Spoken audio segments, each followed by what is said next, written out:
Uh, Today we are going to discuss aspects of decision science.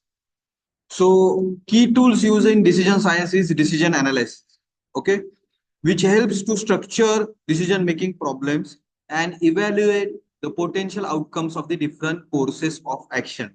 In decision analysis, what we do is structure decision making problems. We understand how it should be taught, how it should be learned, and how we can define, describe decision making problems so that we can learn, understand, and train other people. And also, we evaluate potential outcomes of the different courses of action. So, we try to find out outcomes of all the options we have within certain limitations, within certain resources, and we try to evaluate which is the best option for us. It may be for minimizing cost, it may be for maximizing profit or sales or revenue, like that. Second is probability theory. Probability theory is also we are using mostly, is an important aspect of decision science as it helps to quantify the likelihood of different outcomes occurring. So you must be knowing probability gives us possibility of that event happening. So we get possibility in terms of quantitative number. It may be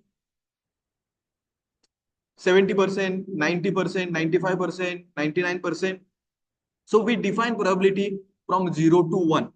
And 1 is 100% possibility and 0 is no possibility or no probability.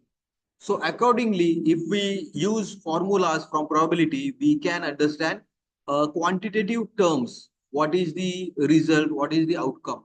Next is decision making under uncertainty. Involves making choices when there is an incomplete information or when the outcomes of different options are not certain. Okay. So uncertainty, we have to take some decision in uncertainty where we don't know how much possibility of success and how much possibility of failures will be there. We have very less information, we have incomplete information, and whatever the outcomes that are going to come, that the possibility of outcomes are also not certain. Suppose we want to reach Delhi and we may have five different ways, paths, and we don't know where this path is going to end, how we are going to reach Delhi. So that is complete uncertainty. We have no information about that path or direction or what will happen next or when we are going to reach there at desired place. Next is decision making under risk. It involves making choices when outcomes of different options are known and the probabilities of those outcomes occurring are known. Okay. In uncertainty, there is a incomplete information. There is a complete no knowledge of that particular uh, outcome or that particular decision we have. But in risk, we know the outcome percentage. We know the result. What is the probability of this outcome? What is the probability of second outcome? What is the probability of third outcome?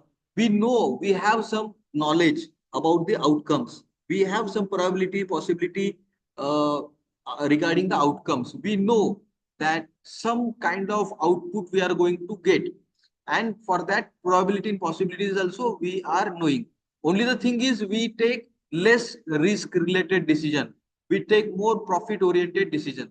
Next is decision making under risk can be aided by the use of decision trees, which are graphical representation of the potential outcomes of different options and the associated probabilities. So if you see the right hand side of the slide, there is a one small decision tree is drawn.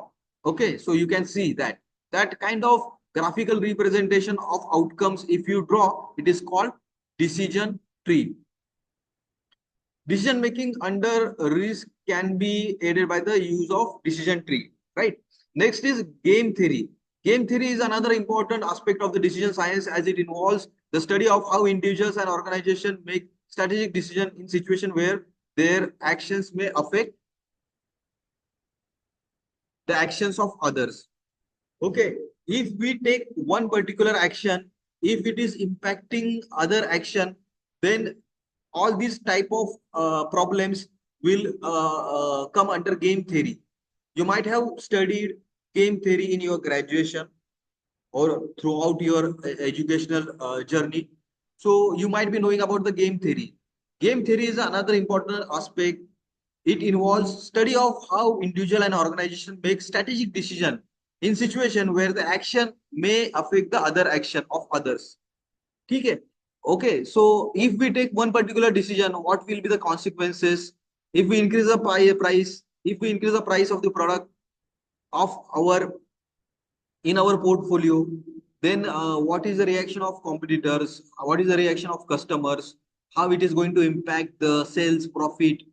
Okay, so all such problems are dealt with the dealt in game theory. We are going to learn game theory in detail. We are going to learn a few examples, solve few examples in game theory. Okay,